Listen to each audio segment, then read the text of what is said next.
இந்த படத்துல வர டாக்ஸிக் கேரக்டர்ஸ் இருக்குல்ல, அதுதான் நம்ம ஆக்சுவல் சொசைட்டில இருக்கிற பவர்ல இருக்கிற ஃபாசிஸ்ட் ஃபேஸஸ். படத்துக்கு ஆல்ரெடி ஏ சர்டிபிகேட் கொடுத்தாச்சு, அப்புறம் எதுக்கு பல வார்த்தைகளை மியூட் பண்றீங்க?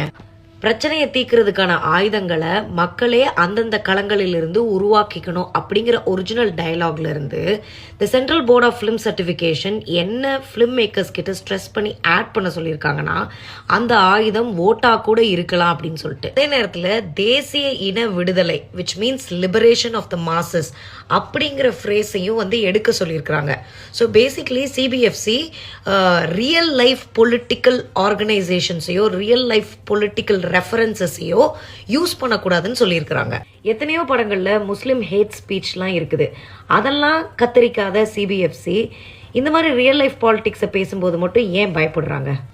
ஸோ இந்த ஃப்ரீடம் ஆஃப் ஸ்பீச், கிரியேட்டர்ஸ்க்கு இருக்கிற ஃப்ரீடம் ஆஃப் எக்ஸ்பிரஷன், இது எல்லாமே அவங்க புகுத்துற பொலிட்டிக்கல் எக்ஸ்பிரஷனோட இருந்தால் மட்டும்தான் தட்ஸ் ரைட், இல்லாட்டி it's left, and that can't be in a movie.